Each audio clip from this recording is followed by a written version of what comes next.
Who knows? Hello. Hi, everyone. We are currently trying to see if we can see on our other we're monitor. getting there. We are getting there. Hi. All right. Yes. Welcome, Wildcats. Welcome, Wildcats, to another episode of Wind Down Wildcats. Tonight is a very special author. Her name is Rosemary Wells. And Rosemary Wells has done a very special thing by putting on her website and on Facebook that anyone can read any of her books online as much as they want. So it's a really cool thing that Miss Rosemary Wells has done. And if you don't know who Rosemary Wells is, you might be familiar with her from her cartoon animated series, Max and Ruby. Dun, dun, dun, dun, dun, dun. Ruby and Max. Dun, dun, dun. I don't know the rest of the words. Okay. All right. So she writes those cute little cartoons, and they have these sweet little mice in them, and they're the best. Oh. It's so cute. It's mirrored because of the phone. Oh no! So we're gonna try something. Give us a second. Give us 1 second. We can't have it mirrored. Just a moment. Oh. Let's see if it's working. Hold on. Give it a moment. We gotta see if it's working properly. Can you see us? Okay, there we go. That's a good. Yes. Okay. All right. So here we go. We are going to read our story tonight, and this one is not Max and Ruby. Actually, it is called Shy Charles, and it's a different book that she has written. I thought it would be neat to see this one. It's about a little boy who is very scared to talk. He doesn't like to talk at all to anyone. And so let's find out what happens to Shy Charles.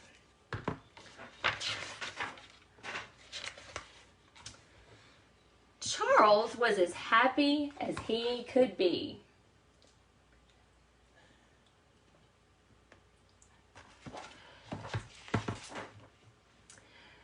But he liked to play alone. He wouldn't talk to Wanda Sue, and he never went near the phone. So this is Charles.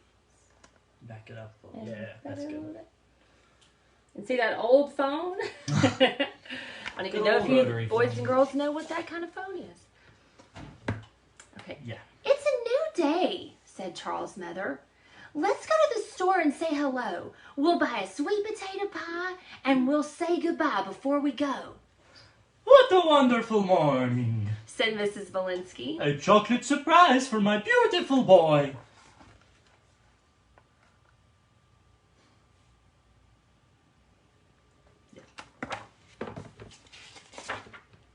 Say thank you, whispered Charles's mother. Thank you, yelled Mrs. Valinsky. Enjoy. His mother told him, say goodbye. Charles hid in a flour sack. Goodbye with kisses, said Mrs. Valinsky. Someday when he's big, he'll kiss me back.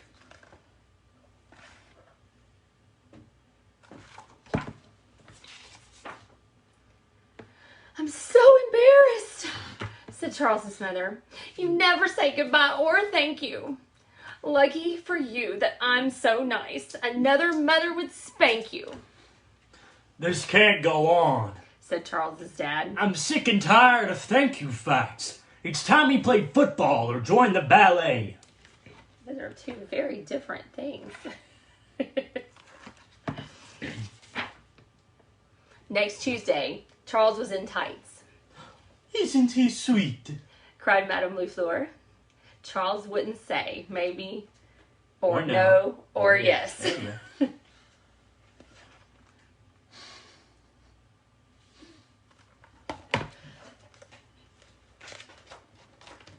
For a week, he pretended to be asleep. Charles was not a success.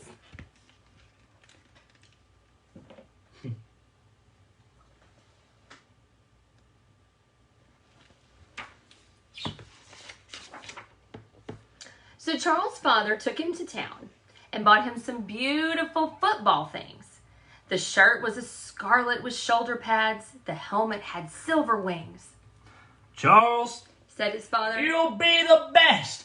Like lightning you'll streak across the grass. Like butter you'll melt the defensive line and you'll throw the winning pass.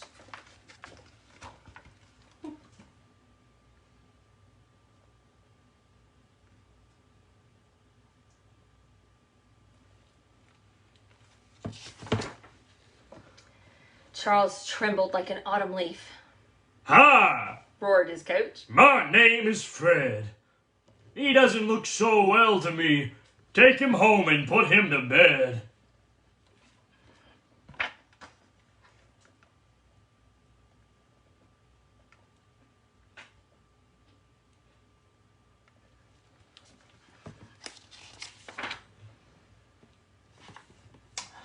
"Charles," said his dad. "you're a jelly roll. You're just a cowardly custard.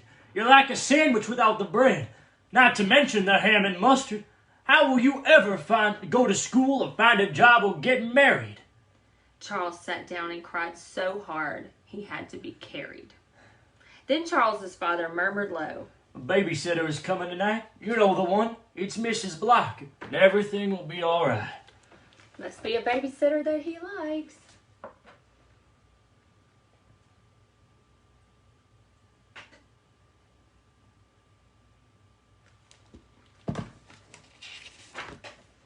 The sun went down, the sitter came. His parents left at 6 o'clock. Charles skedaddled up the stairs. "And come back, little push cake," cried Mrs. Block.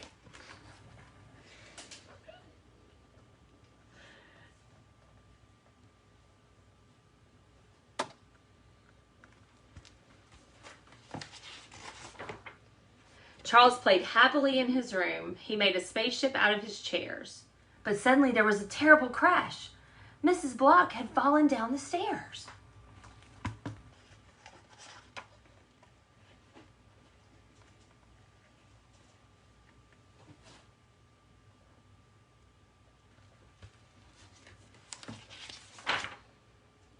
Charles got her onto the sofa. He told her, "Now, don't be nervous." He brought her a blanket and cocoa. Then he called the emergency service.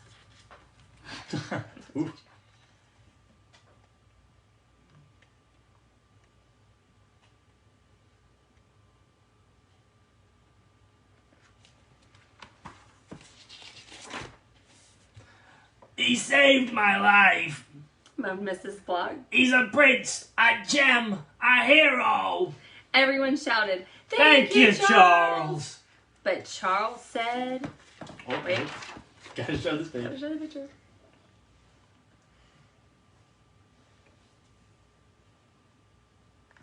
What do y'all think Charles said? Charles said 0. So Charles was very shy and he was very worried about talking and speaking. But guess what? When it was important, Charles spoke and he called the emergency service when he needed to help his babysitter. So a very sweet book, and we love Rosemary Wells. She's awesome. And thank you, Dial Publishers, for allowing us to read this story tonight. Y'all have a great night, Wildcats. See you tomorrow at 7. It's on your phone.